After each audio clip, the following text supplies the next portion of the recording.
attitude, displaying jealousy, my doggy. I'm from the lower income, now I'm ballin'. Try to make 10 songs a day before I'm drowsy. Don't wanna get in no slump and get lousy. Okay, what is up, everybody? It's the TPS Gavone Show. We're here. It's Thursday, August 11th. It's Connor Russo's last day in person with the show, so we'll hopefully get shows going for you weekly with Skype. He'll be with Big Joe Mack up at training camp, football at Salve. Yep. So videos from us to come, and then Skype videos from myself, Dom, to come. Nothing's changing. We're only adapting and getting better. And I just want to shout out Tony. Dude, Drake definitely didn't give you the long show last night. He said that at probably the past 7 concerts that he's performed. Typical crowd pleaser moment. He did say he had technical difficulties there, so depending on what you drank, perhaps that's the reason why you believe that it was the long show, but it definitely was not. So, all right, getting to the first order of business.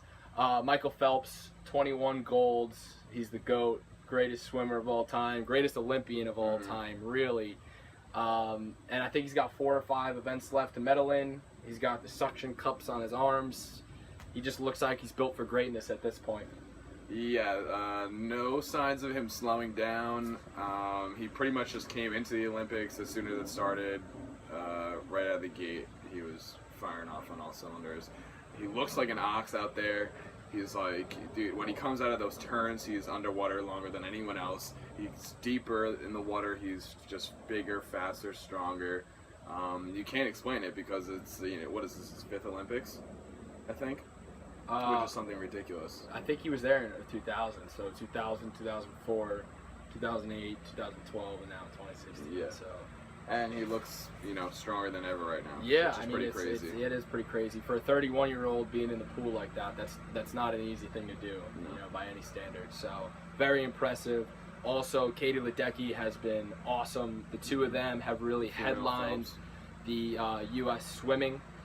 There's a million different events to come. There's a million, billion, infinity swimming events for whatever reason. So every look stroke, for that. every meter, Yesterday, U.S. basketball edged out Australia. They looked like they were having a real hard time. KD started, I think, 2 of 8 from the floor. That's, I think they'll end up winning the gold. But yeah, I don't see USA. And I think with that many superstars, sometimes for them, it's like more of a distributing the ball and chemistry thing than it is a talent thing, because they're miles and miles better than any other team there, and that's just a fact. From a talent so standpoint, I think it's more about them playing as a unit than having some individual guys, because they're all studs. They're all second, first team NBA players. Yeah, they're all studs, and none of them play together regularly during the season. Like those international teams, they get together and they play. Right.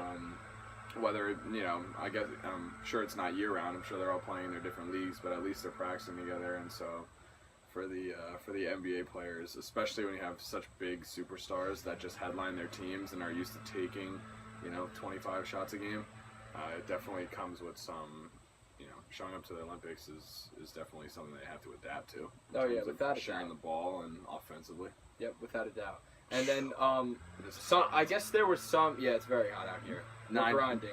It's 91 at least, with the Jersey humidity probably 112.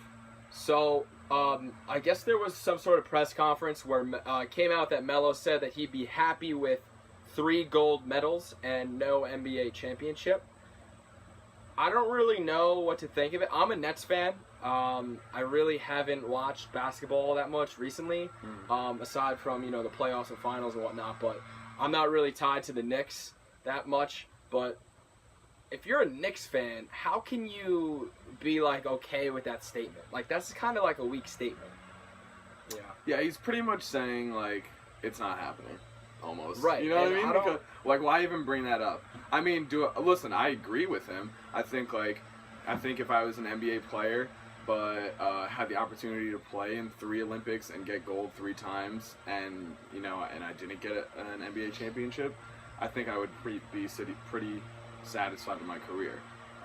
With that being said, though, I totally agree from the standpoint that if you're the Knicks, he's pretty much coming out and being we're not getting a championship. He's basically saying if I end it right now, we're not getting a championship. Yeah, it's just kind of weird because I was at the Drake concert on Friday night at MSG and he brought out D Rose, everybody's chanting MVP and whatnot, and then you have him come out and be like, yeah, like we're probably not gonna win anything. So it's just like I think they'll be a playoff team. I think they will too in the East, especially. But I mean, are they going to beat the Cavs? Are they going to beat the Celtics? Are they going to, probably not. Are they going to beat the Bulls even? I don't know. Yeah, time will tell. That's true, Bulls. Yeah. So moving up forward, Prince Fielder retired. Yeah, it's honestly a shame. Yeah. When have you seen a 300-pound slugging vegetarian play baseball? I mean, it's really incredible. I think if he continued his career, he might be in the Hall of Fame discussion. I mean, it's hard to say, though. I mean, the guy's 32. He probably had a solid 5 or 6 years left if he was healthy.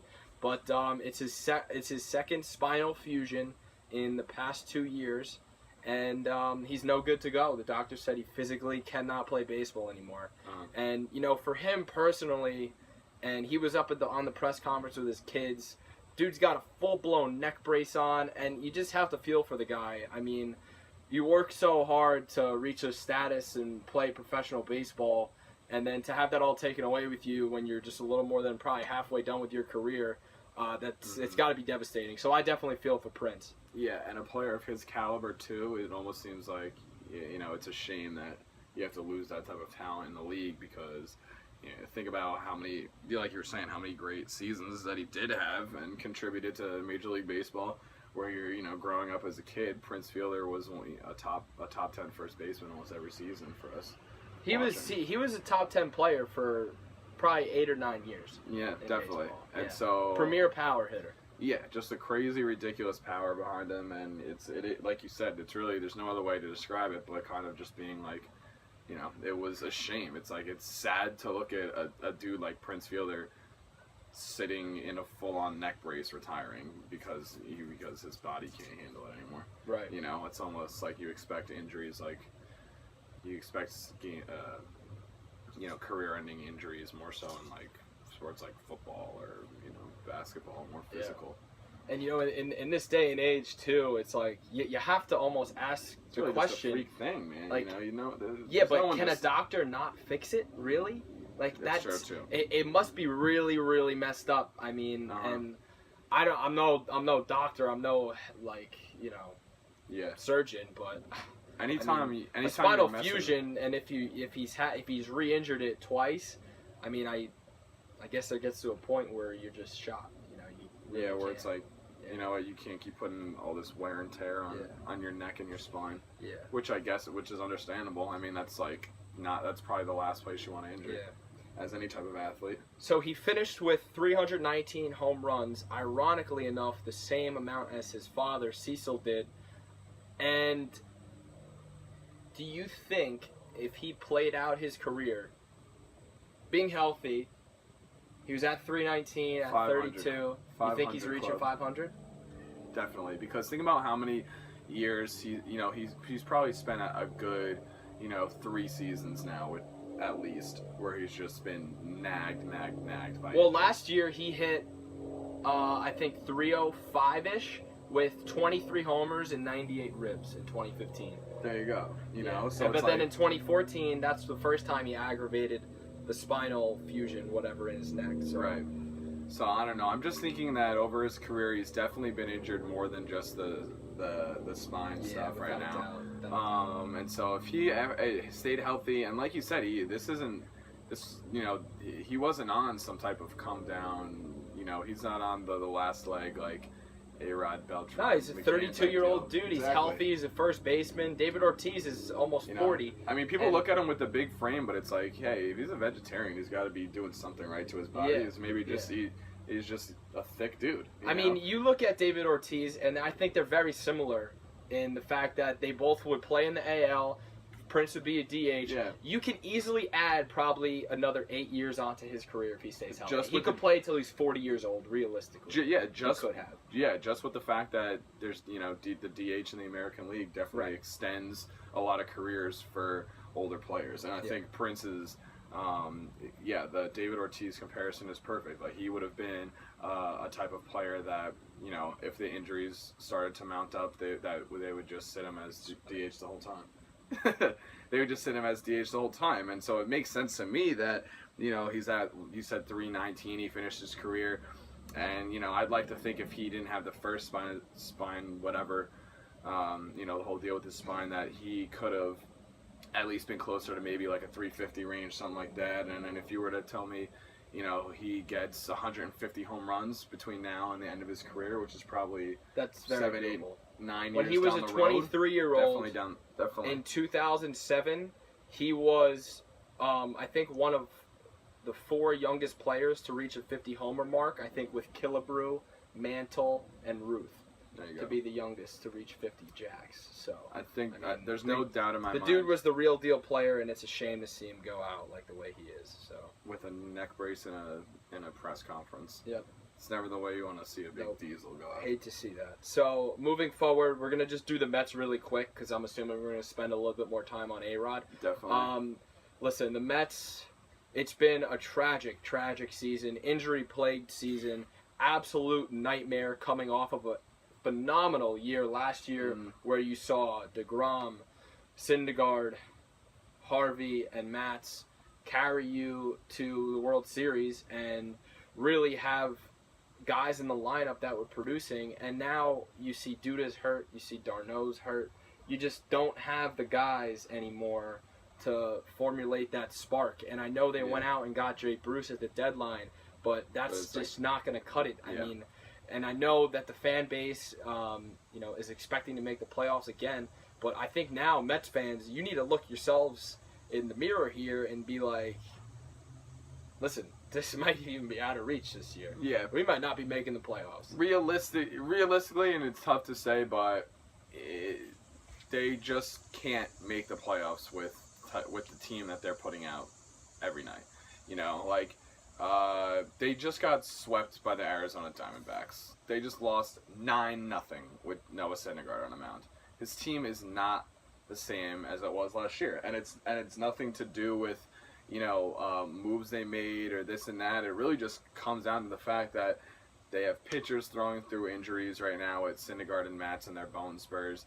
You know, they have guys who just cannot stay on the field in their everyday lineups. I mean, you can go through the entire starting roster, and they've been on the DL at one point or another. You have d'Arnaud, you have Wright, who's out for pretty much the year. You have Reyes, who's out right now, who maybe played like 3 games for him before going down. Asdrubal Cabrera's been hurt.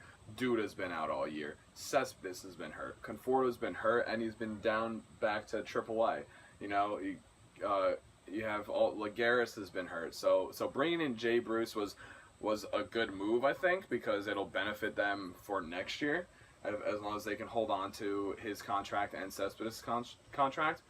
But at this point, you kind of just have to, as a Met fan, you have to grit and bear it. You have to realize that it's not happening, and no one is coming back from this DL anytime soon.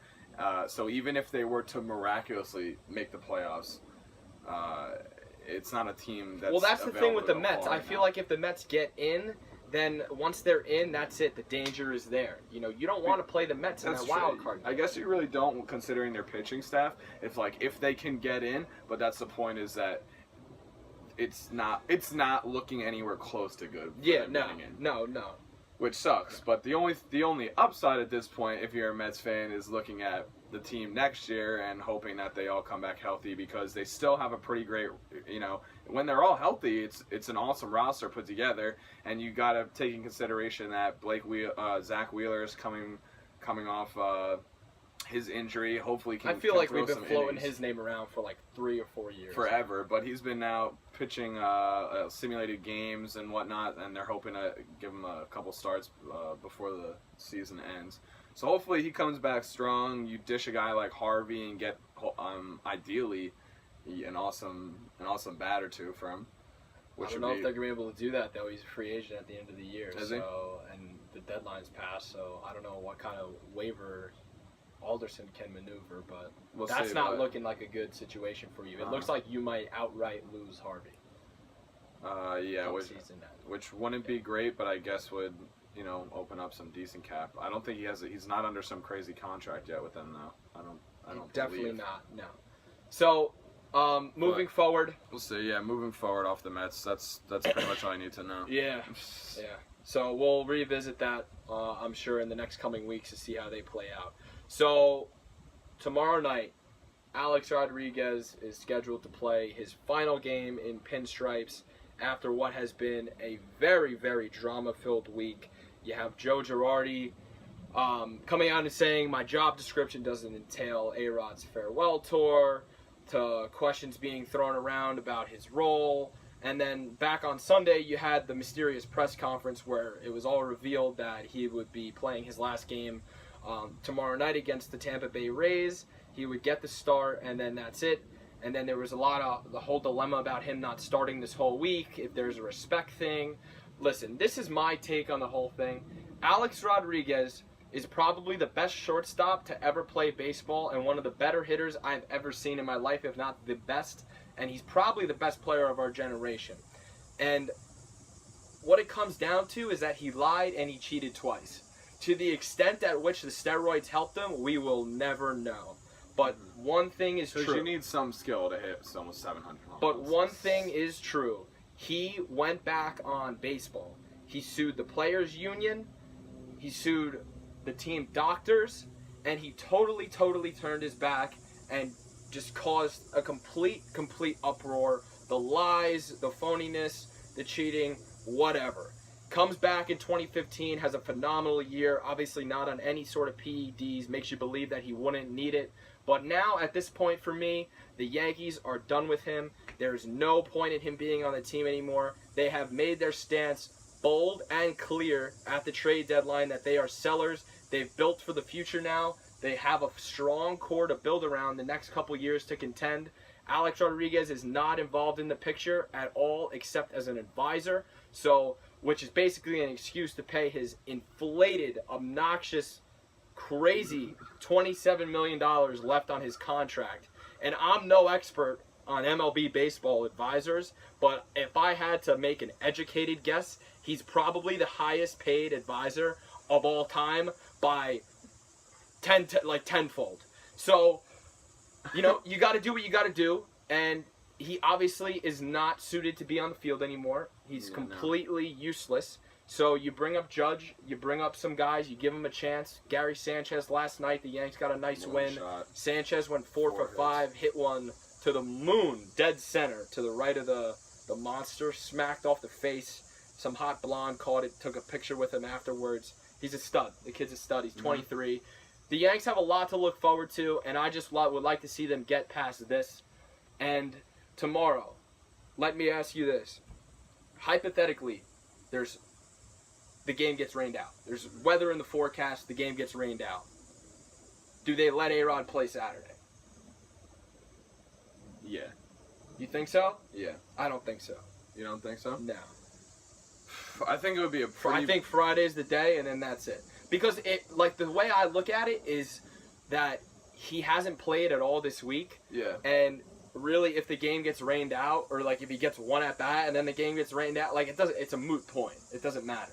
So I wrote in my blog today, I said, rain or shine, by the end of tomorrow night, he will be done with pinstripes. I think they gave him a chance Saturday if it does rain. How big of a role he gets Saturday, that would be up for grabs. Yeah. I think he would, they would throw him in a DH role, or they'd throw him in a pinch hitter role. I don't think he's starting the day the whole time.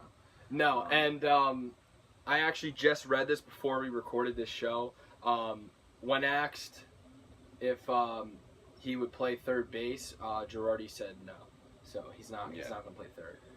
He'll be the DH, presumably, tomorrow night. Listen, the bottom line is... And he might still pinch hit tonight, too. Yeah. They're still up in Fenway, so...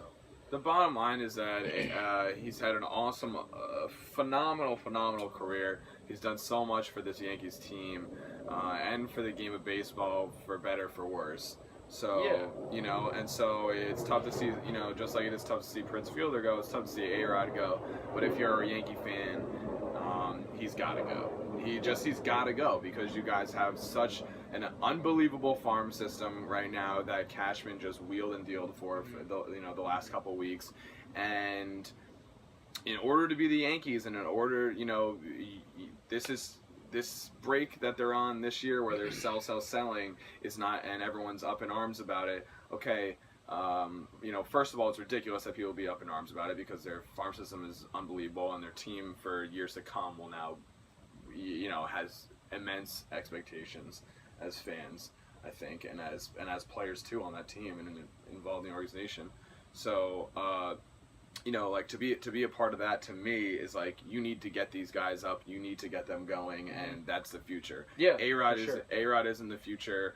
He's done enough for this team. It's time to usher him out, and it's time for these young guns to step up. And right now is the time to step up because you don't want to tiptoe around all these guys and give them. They don't need all this time in single A, double A, triple A on the farm systems. Aaron Judge is 24 years old. He's older than Trout and Harper. These are dudes ready to come up, ready to play now that Cashman traded for. These are guys who are expected to be in the league a season from now, meaning next year, with a year after that. Like, these are guys who are ready to go, in Frazier, in Judge, in Tate, hopefully, for them and their staff. In Torres, Sheffield. So for the Yankees right now, it's tough to see A-Rod go, but it's 100% necessary. And Cashman, Hal was right on ushering him out at this point and being like, dude, you can't hold on to that contract. Absolutely, no way. Yep. It's wasting a spot for a crazy talent like Judge.